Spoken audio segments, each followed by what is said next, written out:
Well, hello, folks. I don't know if you could hear that audio cue as well as I could, but when you do hear that tune, it means you're in for a treat because it's time for another week of the Rec Poker Podcast. We're about to start I guess we just did episode 539. I can't believe it. This is the chats edition. We also have a forums edition every week, just talking strategy. I'm your host, Jim Reid, Blusterini in the home game and at Rec Poker Jim on Twitter. And I have the best freaking job in the world talking poker with my friends here on the podcast every Monday night at 7:30 Eastern live on YouTube. You can join us for free, but you can win a real prize just for showing up. So I hope you do. All right. I'm very excited to be joined by DGAF. We're going to talk about poker sessions, putting games together, and some other fun, exciting stuff from his life. We had an interesting situation with our guest this week. We're parachuting Billy in here at the last minute. DGAF was happy to jump in and save the day for us. So if you're listening at home and you notice a kind of an odd, abrupt transition from the intro to the interview, that's why. But I'm so excited. We've been talking about having you on the show for a long time, DGAF, so I'm glad we finally got a chance to put it together. I'm also joined by Joe Koulis and longtime premium member Jamel Cuevas, who both are big fans of what you're doing, Billy. I guess I want to say, first of all, just thank you for coming on the Rec Poker Podcast. My pleasure. I've heard good things about you guys. Just looking at the your background, play, learn, belong. Sounds like a community you're building. I love it. Nice, thanks, man. Well, I know you like community is a big part of. It's close to your heart, Definitely. and you've shared your heart with a lot of people. I think if people, well, don't let me put you in a box here. If for somehow our guests have not heard of you or don't know anything about you or your story, you've been in the poker world for so long. I feel like, how would you describe your own poker role in the poker world right now today? If a stranger asked you and had no idea. So I say I'm involved in content and connections. I put out a lot of content. I put out 2 episodes of my podcast every week. I'm a commentator at Hustler Casino Live. I've started a new project where I'm kind of a player and commentator at the same time called DGAF's Live Poker Show on YouTube. I've written a bunch in the past on 2+2 poker forums and elsewhere. And also I host games, just games on the casino floor, and then also stream games. I host 2 of the games on Hustler Casino Live, the Monday and the Thursday game, and my own new project as well. So content and connections, that's my job. And it's also my job to kind of teach people the way live poker works. I'm talking about cash games. It's different than online poker, and it's different than tournament poker. It's a very much a social game, and I just push that as often as I can. Yeah, I love that.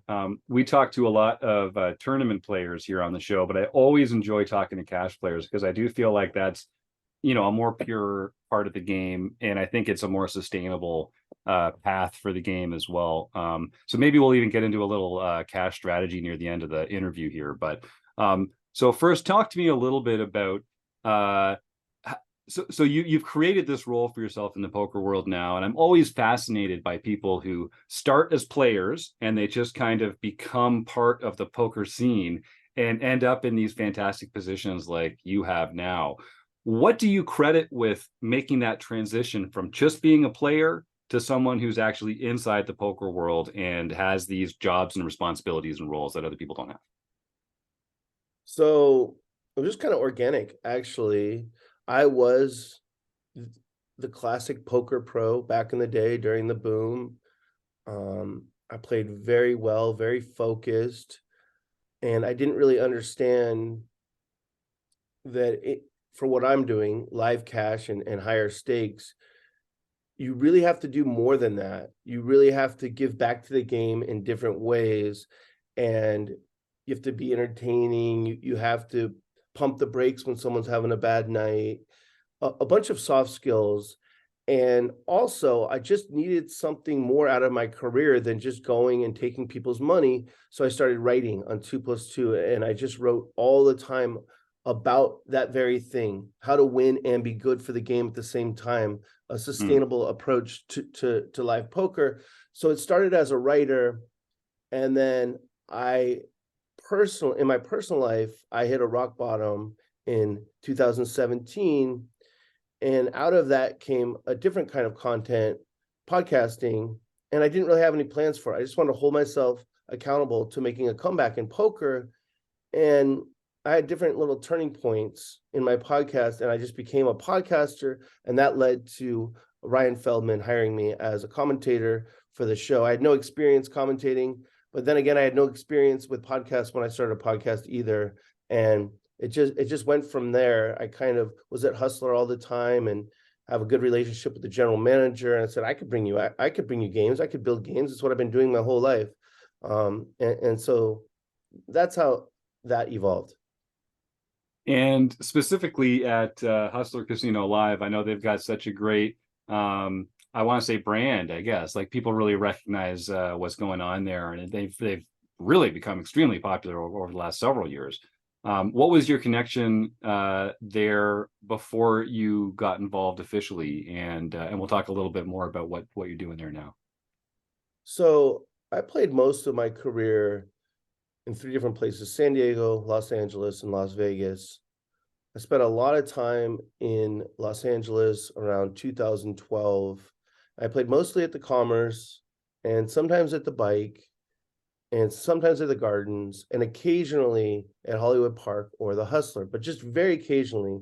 But I would play with Ryan Feldman, and I occasionally when I went to the Bike, he didn't play at Commerce much, but I actually am the one that introduced Garrett Adelstein to Ryan Feldman. And that was a big moment, I think, in poker history. That's when streaming really took off, is when those two started working together. But yeah, it was just I didn't really have a connection with the Hustler Casino. It was just with Ryan Feldman, and I think he had listened to my podcast, and that's I reached out to him when I saw he was starting a new venture. And you know, everyone thinks they can be the best commentator, and I just said I could be the best commentator. Everyone says that, and he gave me a shot, luckily. And from there, before I even went up there, the general manager Sean Yapel reached out to me and said, "Do you want Hustler to sponsor your podcast?" And it just kind of went from there. That's amazing, man. So first of all, I mean, just congratulations. It feels like you're in a really good spot in this industry that we love, with the game that we love. So yeah, kudos to you on that front. That's fantastic. Since you've been doing commentary work and getting more involved with that, has that made you a better player? Have you learned lessons from the booth that you wouldn't have been able to learn while at the tables? That's a good question. I think I could have probably learned the same stuff by studying poker or watching the streams. And people might think that's funny, but a lot of successful players have learned by studying the streams. If you look at Mariano, the way he got good at poker is he just watched every time Garrett Adelstein played on stream and just studied it, and he's made a lot of money because of it. I'm not much of a student of the game. I'm more focused on building an incredible game and just playing a little bit better than my opponents. And I feel like I can win more money that way than really trying to play well hand to hand. But what it did, commentating, is it forced me to kind of study the game. You're seeing the trends in poker, you know, the down bets, and no one follows up on the turn when they don't have it. They only follow up when they have it, and just little things for me to exploit when I play. Yep, I love that. And there's no substitute for actually seeing with the cards up and like trying to follow along with the mental process that's happening for these players. I see that too. Do you still love the game of poker? Are you jaded on it now? Is it a business and not a pleasure? Talk to me about your personal relationship with the game of poker. I'd say it's much more a business than a pleasure. The way I got into content, and the reason I'm called DGAF, is I started an account on 2+2 Poker Forums in 2008 for no other reason than I wanted to be able to search hands that people were talking about and kind of study them. And then I just started posting. And then in 2012, at the beginning of 2012, I actually wrote a very long post. It was called 2K, a Poker Story. And I said I was done with the game. That was 2012, over 10 years ago. So you could definitely say I'm a grizzled vet. I do I do much prefer content and building stuff. Right now I'm building games with the Lucky Lady, which was kind of dormant, and now it's popping a few nights a week at least. Mhm. I enjoy that. I enjoy bringing people together way more than I enjoy playing poker. And then what's one unexpected difficulty with the business side of things that as a player you weren't really anticipating? So one difficulty is I spread bigger games at Hustler, and I spread like smaller 2-3, 2-5 at Lucky Lady. At the Hustler, in my bigger games, the most reliable people, as far as I'll be here at this time to start the game, are professionals. And it's just become true that there's no place for professionals anymore in live cash games. Tournaments, sure. You see, the Chris Brewers and all these guys that are really, really good, and they play the tournaments, and other people are going to play with them because they want to take a shot at the big prize. But in cash games, if Chris Brewer sits down I try and build a 5-5-10 and sometimes bigger at Hustler, people aren't going to play with him. And it's not because Right. they don't like him as a person. He's just too good, too serious. So it's tough. I empathize with the pros because I used to be one. I've actually transitioned to rec player now. I play a couple times a week. I don't work on it. Yeah. I'm That's a where you rec want to be, player. brother. Yep. Yeah. Yeah. But I empathize with these hardworking pros that are studying so much, and they think poker is about playing each hand as well as possible. And in tournaments, that's fine. Online, maybe that's fine, but it just doesn't work in higher stakes cash. People won't play. You got to have a game, and it's got to be a good game. And that's the number one skill. And it's tough because they don't understand it. And they kind of feel like if I organize a bigger game, they feel like, well, why didn't I get in that? And the simple answer is those guys won't play with you. And it's not because you're a bad person. It's just because your approach to poker is not a fit for high stakes cash. Mm-hmm. And I think that's really important, right? So talk a little bit about that curation element. So you talk about like building games and having players come and putting them in lineups and that kind of thing. That feels like a real art that's outside of the actual game of poker itself. Well, what goes into being good at building a game and putting a good game together? Sure. If it's just for building a game and not for building a good show, um, I guess both start with the VIPs, the wealthy people that want to come and gamble and have fun, maybe have a few beers. It starts with them. And as the game runner or host, you have to accommodate them and you have to protect them. You cannot have snipers in the lineup that are going to ruin the experience, that are not going to understand they shouldn't go for the kill every single hand because this person will take that personally. They will feel hunted and they won't come back. So that's how it works. And if you're trying to build something in higher stakes, it always starts with the VIPs, whether you're talking about stream or not. And you accommodate them, you protect them, and you put people around that they want to play with. And I think that's the simplest way to say it. And then when you're talking about a stream, well, now you got to bring in people that are good for view, that are going to bring views. You need to have a more diverse lineup and people with strong social media or people with some sort of fame. Now they get seats. But I guess it's pretty similar. But that's the only difference is when you're on stream, now you need some people who actually are going to bring some views. I know Joe's got a question, but one segue I want to take from that is, so what would a bad player like? So what am I trying to ask? What's the kind of player that you wouldn't want to invite to a game? What are some qualities that they might have that would make you say, you know what, actually, I'm not going to invite this person to the game? So if they take too long Mm-hmm. for trivial decisions, of course, a big decision is going to pop up every so often. Take your time. It's a lot of money. But the ones that take too long in general, anyone who stares, that's just antisocial behavior. It's fine in a tournament. It's part of the tournament culture. You see it Chidwick or whatever his name is.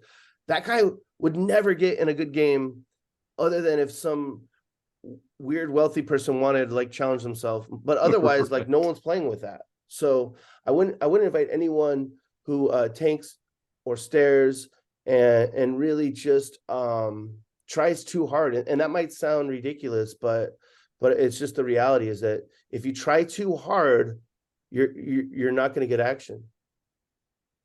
Great answer. Joe, you've got something, I think?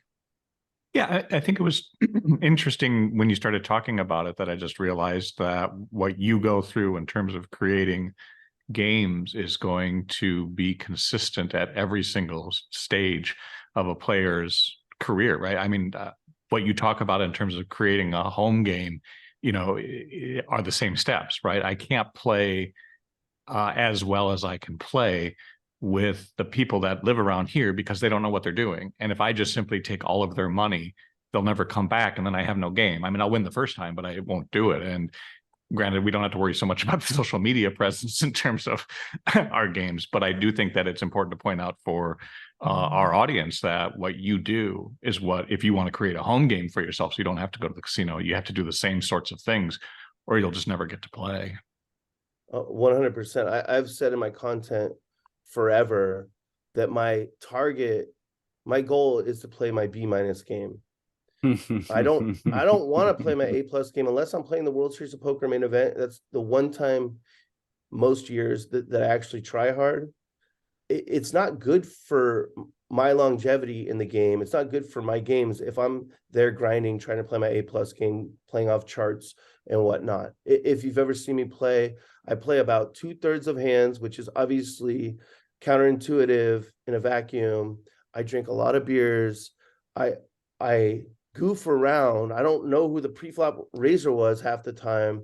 And that's not because I don't know how to play poker. It's because I do know how to play poker. It's because I know how to play high stakes cash. Yeah. Joe, did you have a follow-up there? That was, I like where you're going with that. No, you actually made DGAF, you made the exact point I was going to follow up with, which is I think so with Rec Poker, I mean, it's recreational players, right? But they're people who want to study more. And I think that what you point out is that sometimes you got to shoot one of your own tires out in order so that the bus only goes at the speed of everybody else, or again, you'll never stay in the game and you don't have a chance to have any of the fun, but also to sometimes winning the most amount of money isn't the most important thing. It's winning a good amount of money, but keeping everybody else feeling like maybe you're not so good at poker. Does that make sense? It makes a ton of sense. Like the VIPs that play on my stream, if it weren't for those tracking websites that track our results, they would all think that I'm just like them, that I am wealthy, which I'm not at all, and that I'm this huge losing player, because who can play, 60% of hands and drink 10 beers in 5 hours? Like you can't be a good player if you do that. And so that's all part of it for me. It's I don't want to ever be intimidating.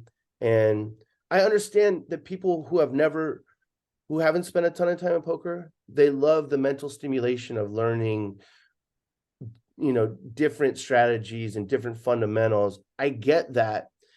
And that's important. I have those deep down, but once you want to start getting into the bigger games and making more money, well, you have to, like you said, shoot out one of your own tires. Like I know I'm supposed to 3-bet this hand, but this guy's been 3-bet 3 hands in a row and he's irritated. If I 3-bet right now, it's terrible. He might just storm off. So I'm just going to call. I'm going to do stuff that's worse in a vacuum, but better over time.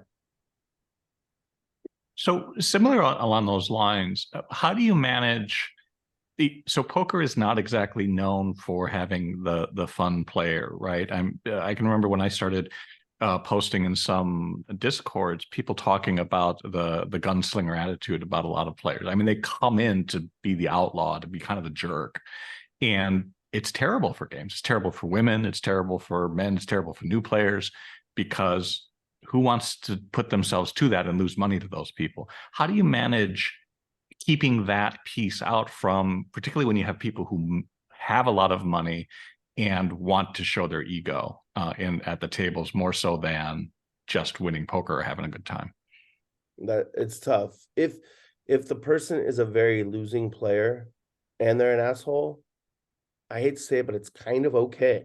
They can't be disrespectful to women or anything like that. But in the higher stakes, you got to bring something to the table. If you're dumping tens of thousands of dollars, you kind of get to be an asshole as long as you're not disrespecting anyone on a personal level. And everyone gets it. You just take it. I've taken it so many times. Just like say this about me. Sure, that's fine. You're gonna lose 20K right now, and the rest of us are gonna get our shares of it.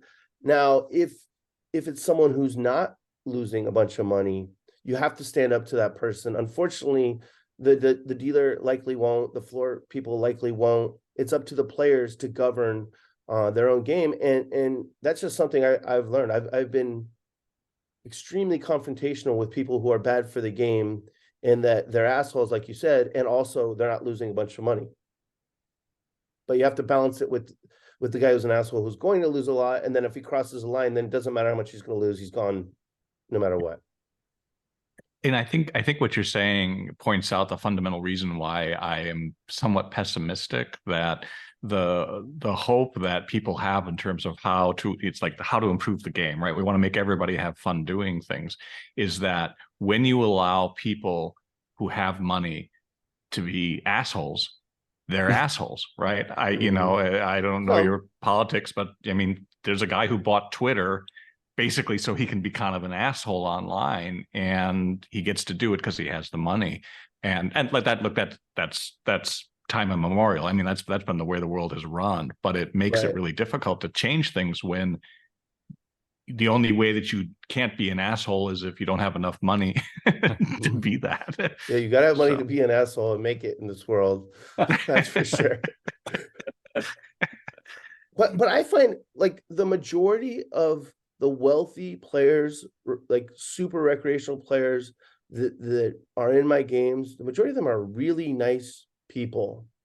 And I don't know. I think there's so many of them that you don't really need to accommodate the assholes long term. But if one's there one night, and this is more true at, say, like the mid stakes, say you're in your 2-5 game or your 5-10 game, and it's soft because it's live poker and you can beat it for whatever, and you're cruising along, and then someone comes in and they're obviously going to dump 5-10K. Just for those couple hours, you just kind of put up with it as long as they don't cross the line. That's always been my approach. So Jim, I can continue, but if I didn't want to monopolize. No, please. No, by all means. Yeah, I've got some more questions, but I'm loving this line of questioning. Yeah. So the podcasts that I've listened to for you have largely been restricted to the autobiographical grouping that you had initially, where you talked about yourself being a writer. You talked about some of the times that you went bankrupt, and it's fascinating to me because I do some writing on my own, and the writing that is best always leads to vulnerability, right? The ability to say, these are the things that I feel, expressing that is always the things that people direct to. And I can really see how you are looking to improve your craft as a writer in those podcasts, at least the ones that I've listened to, by being vulnerable, by saying the things that could make you a target. What I find interesting, though, is you're walking into,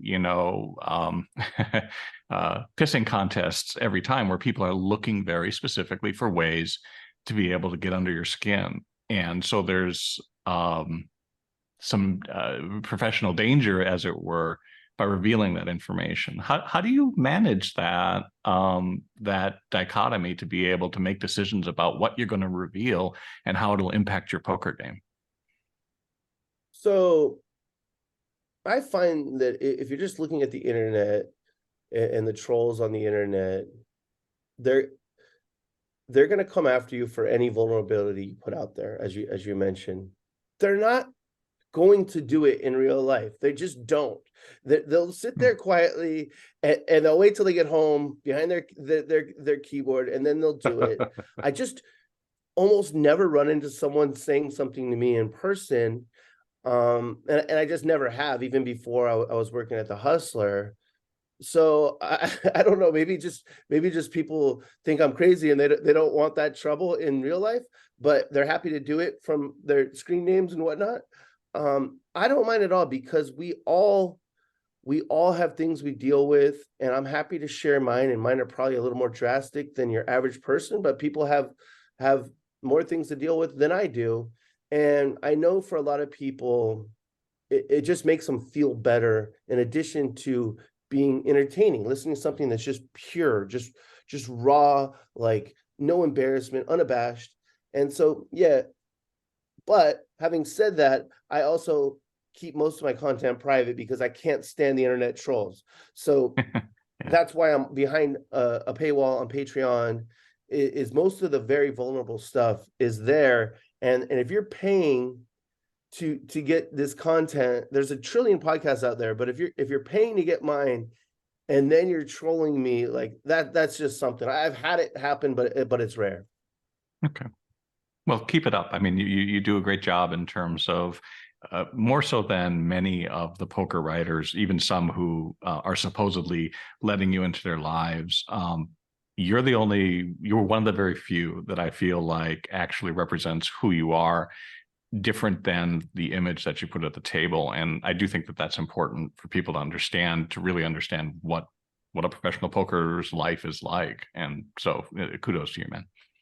Thank you. Yeah, I'd say I'm the rule in poker, the professional who wins a lot and ends up busto time after time after time, terrible at money management, no investments, and getting scammed here and there. I'm the rule. There are exceptions, people that, exceptions to the rule, people that just ran it up and were smart with their money and continue to run it up. But a lot of people are selling you a dream that's not real, in their content, and that's fine. Maybe some people need that as inspiration, but I prefer to just provide solidarity for people who are like, man, this is tough. Like, life's hard, and even if you make a lot of money, you can find yourself broke, no problem. Can I ask one more follow-up question? Yeah, Jim? follow up. Yeah. So one of the things that in listening that I found most interesting was you talked some about your children. A child, I think one. I have two. Yeah. Two. Yeah. 14-year-old daughter, 11-year-old boy. Yeah. That is actually the area. So when I became a dad, the very first thing I thought of was I need to make more money, right? And with each individual kid that came on, I was like, I need to make more money, right? Right, you do. How do you manage the thing that I found most fascinating is how you manage the roller coaster that comes not only with supporting yourself in an industry whereby bottoming out is the rule rather than the exception, when you have two kids who are also relying on you for that same income. I don't know how I could handle it. I'm pretty certain I couldn't. And that's why I said, no poker career for me. It's just play it for fun. How do you manage that? Or how's that experience for you? Extremely stressful when you're talking about providing and making sure all the bills are paid each month. But of course, being a dad is like the greatest thing there is. And interestingly enough, that's when my podcast sessions took off, was early in season 2. It was 2019.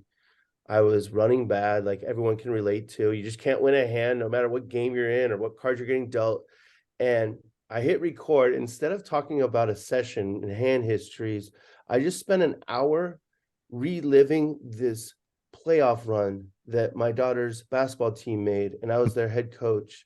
And I was just so passionate about it, inspiring these 3rd and 4th grade girls.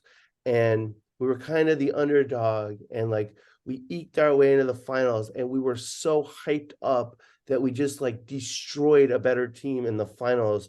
And like my daughter ran and jumped in my arms, and I didn't want to talk about poker that day. I was just like so tilted, and I just did that, like, and it was therapeutic for me.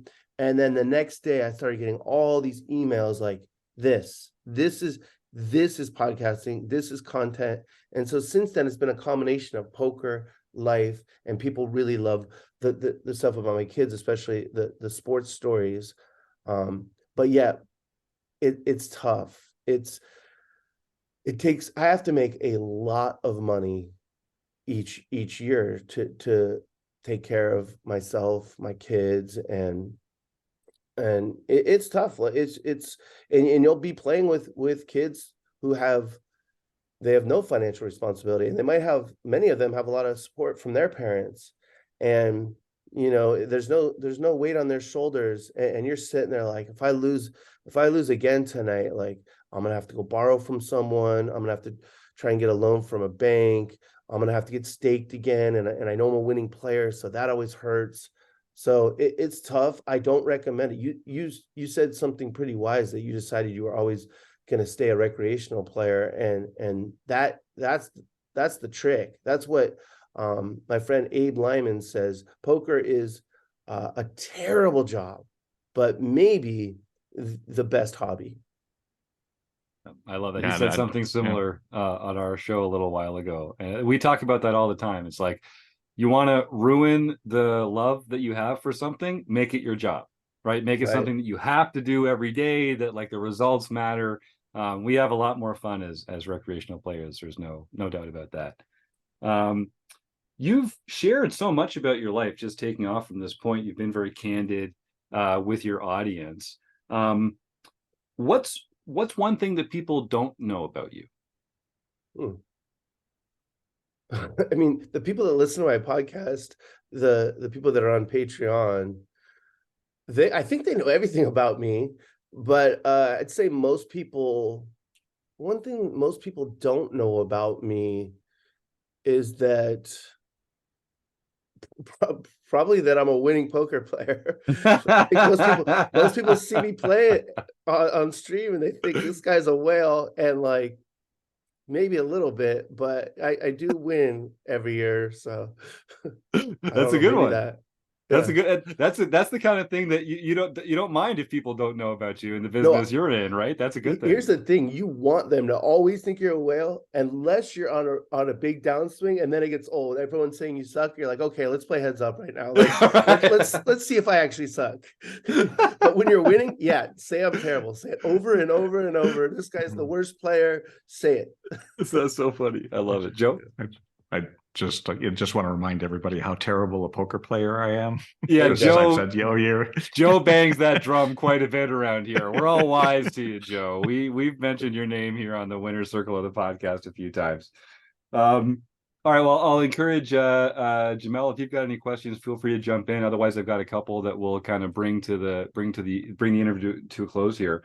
In this industry, in this path that you've chosen, what have you learned about people that surprised you, or that maybe didn't surprise you and you were kind of hoping that you wouldn't learn about people? But like, what's one thing that you've learned about people directly from this industry and from your work in this industry? So I'll start with something positive, and then I'll go to something negative. Seems fair. The poker world is it's a collection of misfits, right? But in general, it's kindred spirits, and day to day, people are going to act nasty, shady, but over time they come around, and you just kind of have respect for anyone who's been around. And one cool example of this is there was an NBA basketball player named Jack Haley. I don't know if you remember him. He was kind of like Dennis Rodman's chaperone on each team he played, and he played in Los Angeles at the Commerce a lot, and he was a whale. And people, were a little bit predatory every time he played, the grinders. And then he passed away, and he always drank Patron, tequila. And he passed away, and then shortly thereafter, we're all playing one night. And even these guys that never give an inch, they seat change, they just were sniping him the whole time. Everyone took a shot of Patron in his honor. So there's something cool to it. I'll say that. A very interesting thing I found is the more I go out of my way for someone, the worse they are for me or to me. That if I do them a big favor or show a lot of generosity, they're worse. And it's just wild to me. But that's the negative thing. That's a good one. That's a good tip for people too. It's funny how some people are like that. You kind of give them an opportunity to out themselves as a taker and a user, and there's a lot of those people out there. I call them nits. I've been calling them nits for a long time. It's true. I don't consider a tight poker player a nit. I consider someone who takes and doesn't give back a nit. Yeah, I love that. I've heard you say that before. I think that's a great way of putting it. Let's talk a little bit about strategy. A lot of our players, a lot of our listeners are playing, 1-3, 2-3, 2-5. They're enjoying the game, but they don't play for a living. They study, but they're not, at the top of the game. I think what makes some recreational players uncomfortable is overbets. So I want to talk a little bit about this, specifically pre-flop. So we get in these situations where, recreational players, we like to see flops. So there's usually going to be, a few limps or an open and then a bunch of calls. And then you get these guys that come in and put like just a huge stack of chips in the middle. What are they trying to do? Is it always a good hand? Is it never a good hand? Talk to us a little about this as you see it in real life. What's the theory of some of these Okay, big so raises pre-flop? it's with most, the overbets are for value. With some like myself, if you ever see me in a 2-3 game or a 2-5, and I'll just say, like, even when I play on stream, I think like almost 100% of my overbets are bluffs because they just work. They're so effective at getting people to fold. So why would I balance that? like if I bet 1.5 pot or 2x pot and they're gonna fold like 99% of the time with what I think their range is, why would I ever balance that for value? Like just to appease some game theory person? No, I'm going to print money by having them fold when I have shit. And when I have a good hand, I'm going to bet less. But I think what you see often is the overbets. People they don't have the issues that I do, I guess. And so when they overbet, they have it. I would fold in general, unless someone's playing smaller stakes than they're used to, or yeah, they're just kind of a maniac. And so I'll go one step further with that then. So when you are choosing to bluff in those spots, usually they're because it's a good spot for a bluff, right? Like a bunch of players, there's dead money in the pot, there's some passive players, they've kind of capped their range a little bit. Are there particular hand qualities that you're looking for? Like, is it important to have a blocker? Is it important to have connectivity in case it goes post flop? Are there kind of hands that you would just choose not to take that line with? Sure, you're talking about squeezing pre-flop. And yeah, a great spot is when someone opens and they open often, and people know how to 3-bet good hands and they all call and it gets back to you in the big blind. That's a great squeeze spot. And you got to go big here. You got to get the first guy to fold, and then you're probably good, right? So that's focus on that person. If you think they're strong, don't do it, right? But if you just picked up on something that they're not, well, okay, let's put in a big squeeze here. Let's make it too expensive. Most people are naturally pretty risk averse, so let's make it just really expensive. And the hands I like to do it with have one big card in them, like a king X, ace X is even better, and then I guess queen X is okay. But I like to have that because if you get called, you're going to get called by mid pairs a bunch, and then you're going to be able to outflop by hitting your king. Or say you have king 7 and you do it and someone calls and you think they got like a mid pair, if it comes an ace or king high, you get to win. You get to win with the king by making the best hand, the ace by pretending to make the best hand. So that's just kind of a simple thing. But then again, even if everyone's weak and you're looking down at a small pocket pair, I'm not squeezing there because I'm just gonna, if I get called, I'm in no man's land, out of position with a hand that just doesn't improve from street to street, and it's just hard to flop a set. So I'd rather just get in there for cheap and maybe flop a set and then get creative on how to get value. Yep, I love it. That's a great answer. Thank you for answering exactly the question that I was trying to put to you there. So that's fantastic. Okay, no problem. Joe and Jamel, do we have any more strategy questions for DGAF here? Because I do find, yeah, Joe, jump in. Just a real quick follow-up in terms of that same squeezing idea. Given the preponderance that you're going to have ace X hands in recreational players in those situations, when you squeeze, particularly with a king X and the board comes ace high, what's your strategy? If you feel comfortable, what's the strategy to try to figure out or to approach an ace high board when you're bluffing on?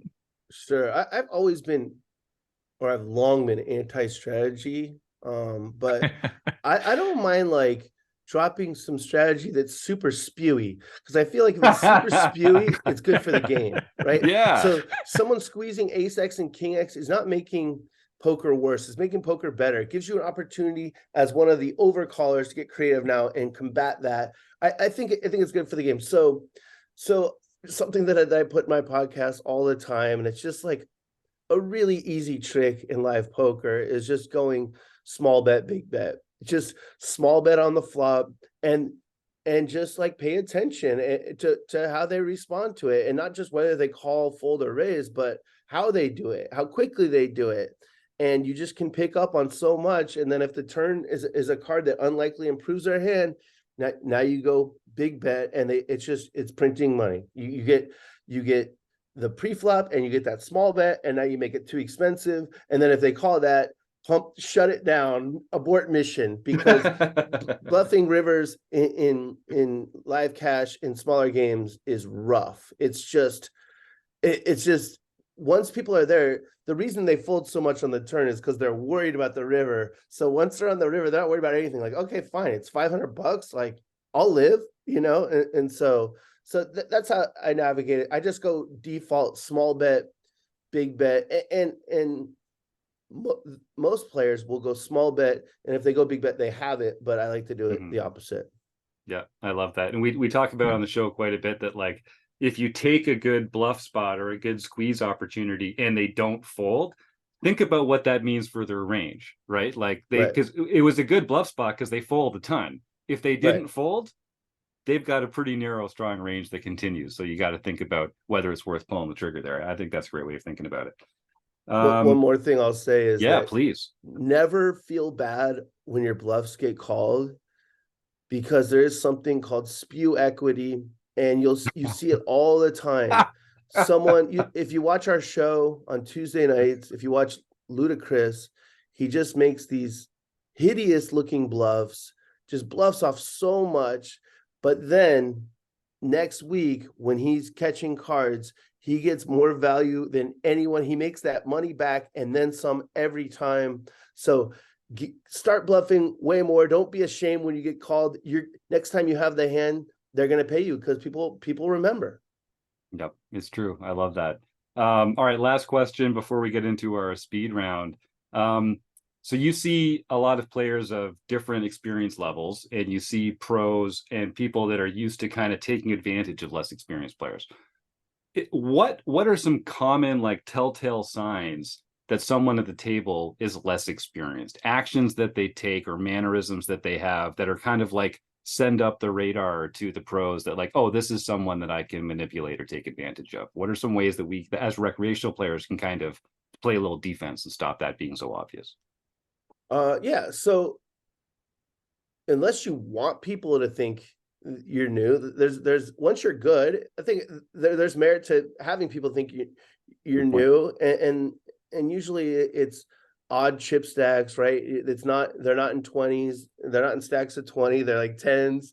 If a lot of new players will do that, and because that's what they're used to doing in blackjack or whatever, and so that's a tell that you're a new player. So if you're good and you want people to think you're a new player, go ahead and do that. If you're brand new, you don't want people to know it, stack them in 20s. I'm trying to think of what else. That's the number one thing that stands out. I think just you can tell people are nervous, so they'll say stuff that doesn't really make sense because it's just nervous energy. So I just encourage new players just to do some focused breathing before and while you're at the table. It's not that serious. No one in your 2-5 game is Phil Galfond. It's going to be fine. Even the people that have been playing forever are generally pretty bad. It's LOL live poker for a reason. It's the game's too slow for people to play too well, and like we all lose our minds, and just take a breath, and you won't be nervous, and then people won't be able to tell. I like that. See, every time I'm at the tables, I'm usually repping rec poker here. People see the rec, and I know I'm not going to convince anyone that I'm a pro. But I think I'm pretty good for a recreational player, so I should start going the other way and stacking my chips in 10s and make them think I'm a real wreck, and maybe Yeah, I mean, maybe I can unload something on them. there's definitely merit to it.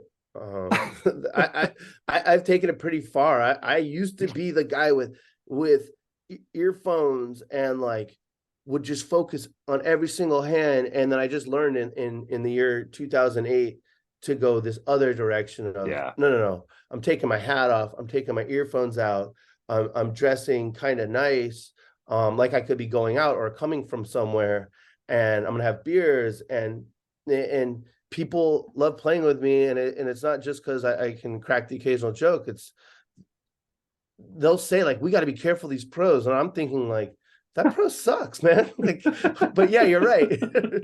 Yeah, I love it. Yeah, Yeah. I often will wear like a suit jacket when I'm playing, and I think it gets me about 20% more folds than it would otherwise. People like, oh no, this guy's got it. It Here's the matters. It reality: matters. poker is a soft hustle.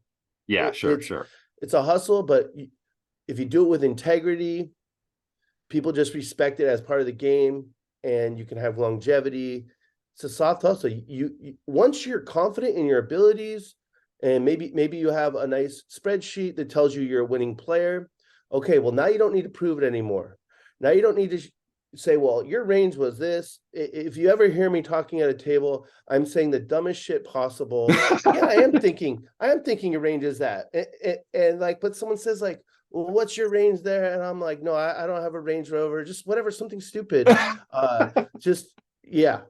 So it's a soft hustle. So accept it. It just is. You're trying to get money from people, and you're trying to do it in a way where they're happy to do it over and over and over again.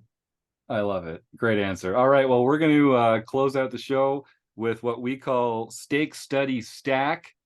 Billy, this is a game where when you were younger, you might remember a game where you'd pick someone that you'd marry, someone that you'd kill, and someone that you'd That's boff. Mary Kill. Yeah, That's the one. So this is stake, study, or stack. So you're going to stake someone in a poker game of some kind.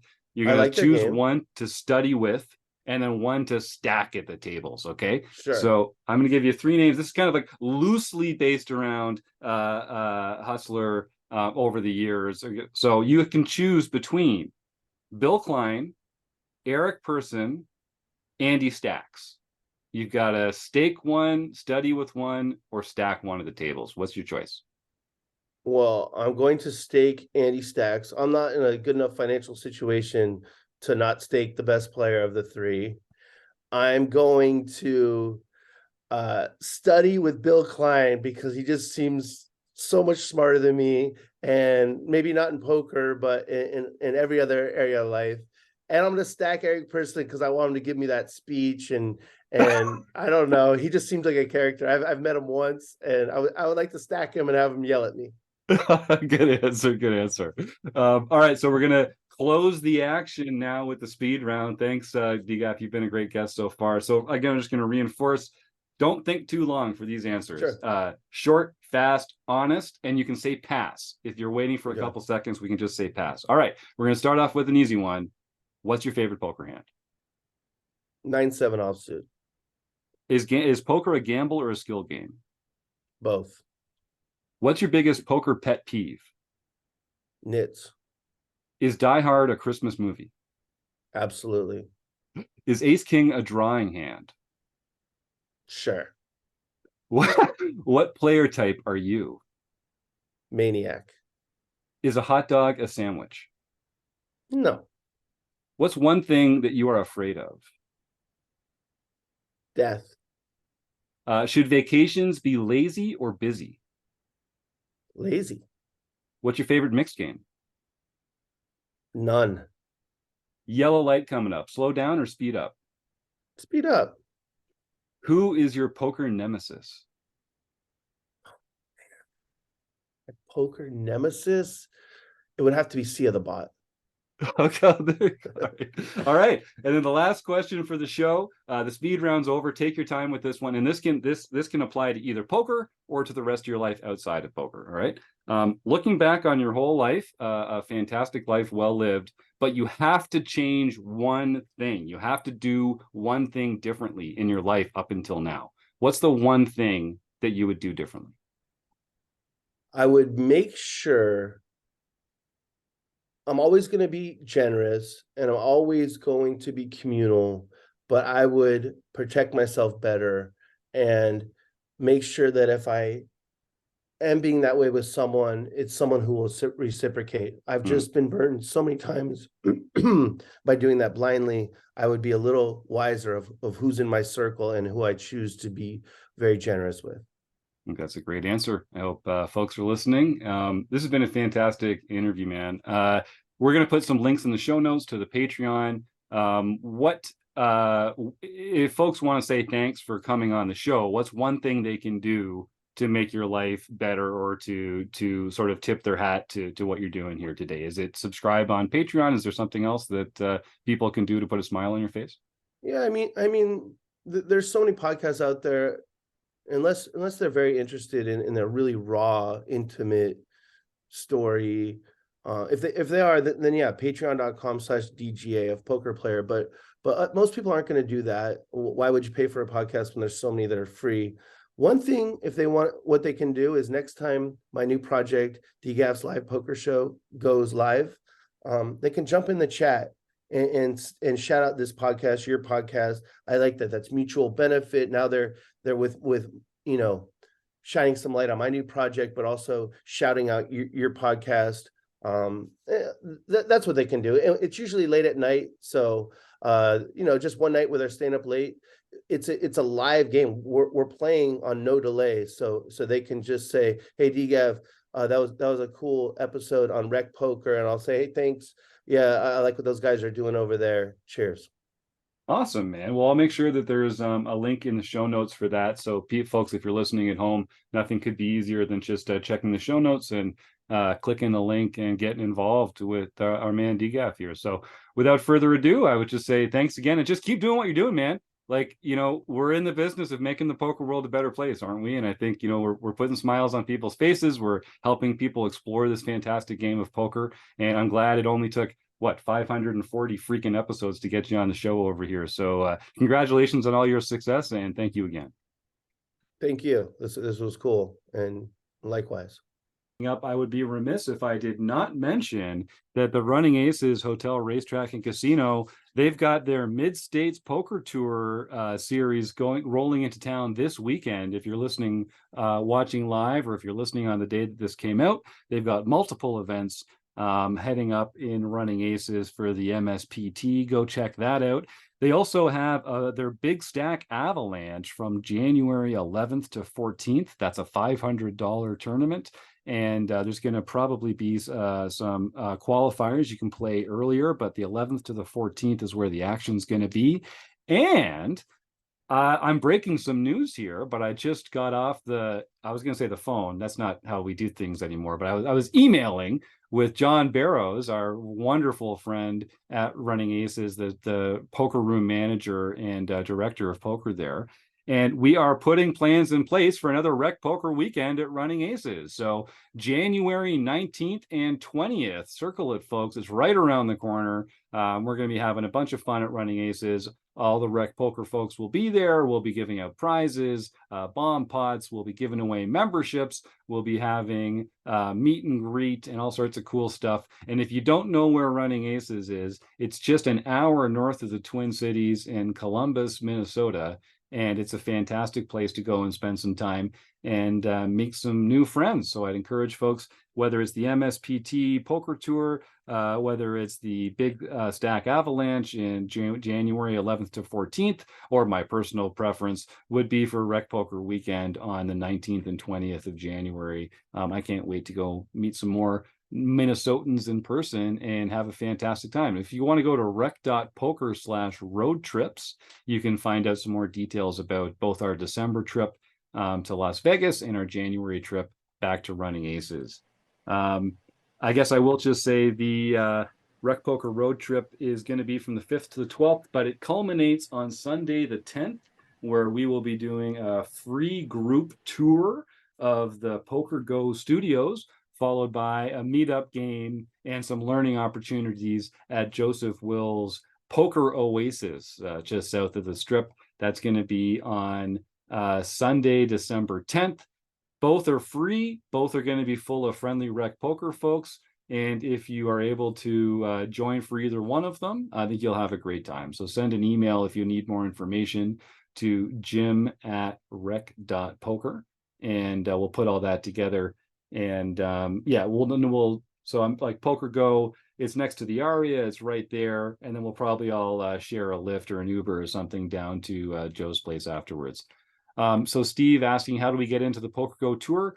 Just send me an email, Steve, jim@rec.poker, and I'll arrange all that with the Poker Go folks. And you do need to reserve a seat in the Poker Oasis game there. Joseph, why don't you unmute and just tell folks where they can find out a little more about the Poker Oasis and how they can join us on Sunday, December 10th.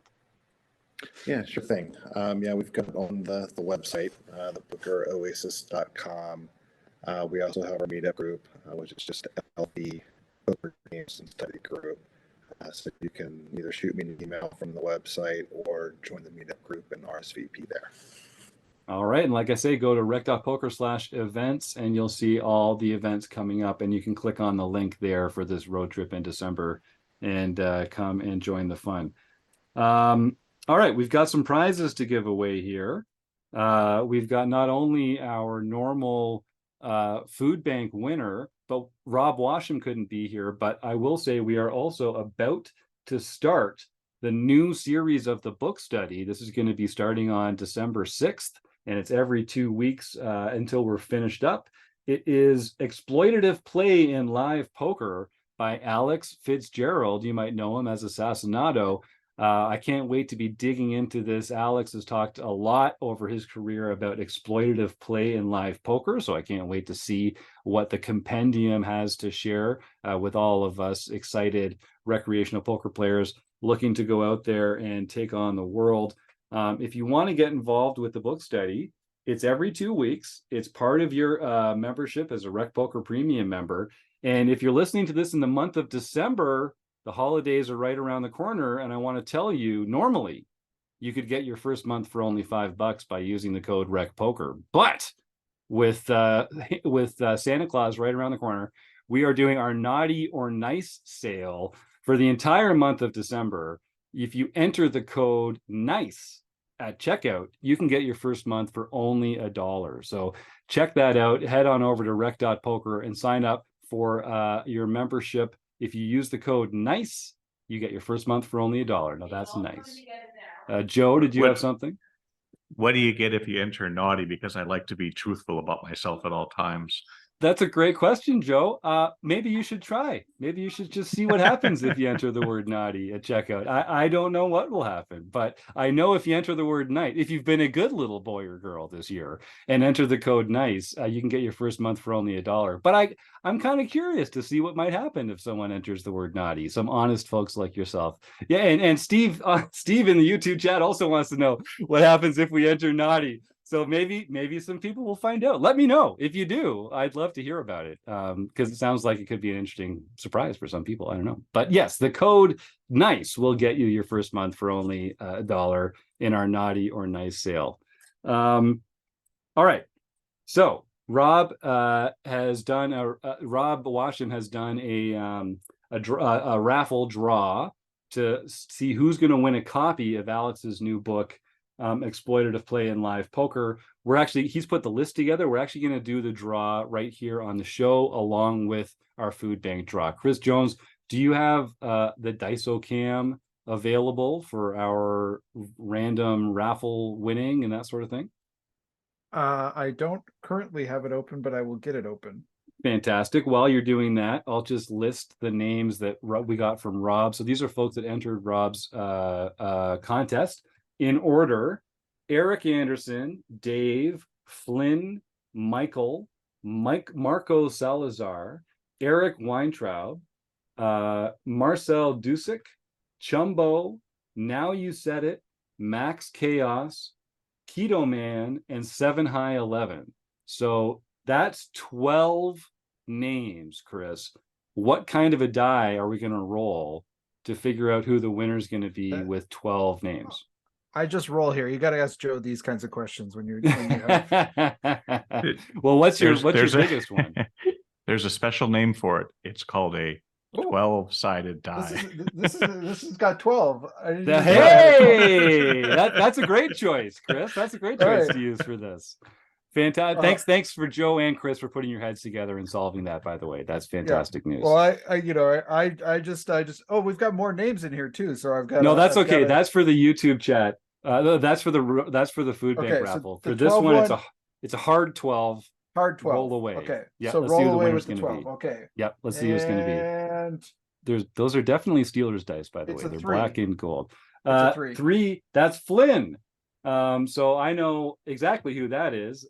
Joseph, your friends Flynn and Ollie, I think, are the winners. Yes. If they're I will not, shoot them text and let them know.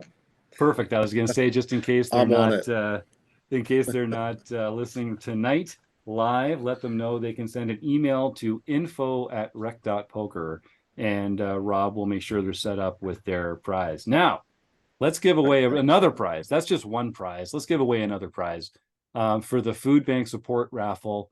And then Chris has to jump out of here because he's hosting the deep dive in no time. I see Joe, Steve, Eric, and Arnold. I see 4 names in there. And I think you've even got a 4-sided die. I do have a 4-sider. Okay, So well, away let's we make go. some magic happen. Let's just see. Right. Let's see on the fantastically colored Steelers die. It is. This is the Looks one where you do like- the top, right? It's a 4. Yeah, top one. Looks like a 4. Arnold Barron, congratulations, sir. So the way we do these prizes is if you're not currently a RecPoker Premium member, then the prize you've won is a free month of premium membership at Rec.Poker. Congratulations. If you are already a premium member, then you get to choose from an assortment of other fantastic prizes, a free month at Learn Pro Poker, pokercoaching.com. I think we still have some months to give away for Tournament Poker Edge. You can get a coaching credit towards some coaching work with someone from the RECing Crew. Arnold, send an email to info@rec.poker and we'll get you all set up with your prize. And thanks for supporting our fight against food insecurity by just typing the words food bank into the YouTube chat for free. That's fantastic.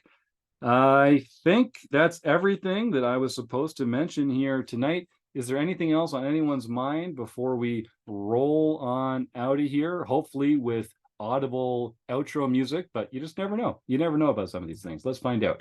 My thanks to the Running Aces Hotel, Racetrack, and Casino. Oh, yeah, jump in there, John. I was just wondering if we were gonna actually announce home game winners. Oh my God, we didn't. Yeah. I mean, capital typically suggestion. Capital we do. suggestion, John. Yeah. So what's going on in home game land, John? We got a little sidetracked there. Sorry, buddy. All right, on November 20th, SNFR 666 Tom Roach got his first daily victory. JB Twin Cities got her second nightly victory.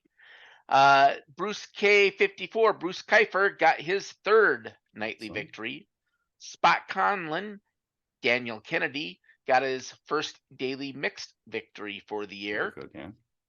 None other than Elvita 11, Joe Poulos got his second international victory for the year.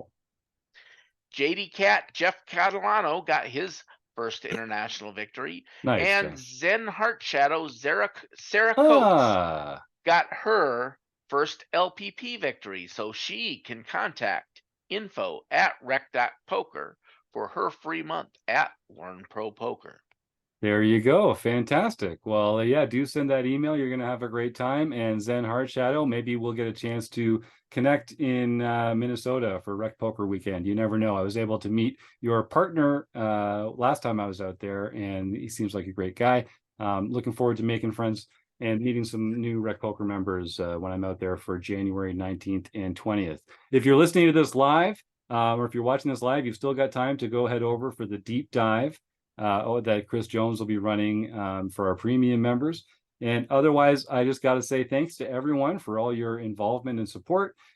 Joe, Sasha, John, Joseph, and Chris, the Running Aces Hotel, Racetrack, and Casino. Everyone in the YouTube chat, you're the best. Thanks for your support. And the listeners at home, and couldn't do it without you. So to you all, have a fantastic week. And thanks from everyone here on the Rec Poker Podcast. Woo! We're going to make it.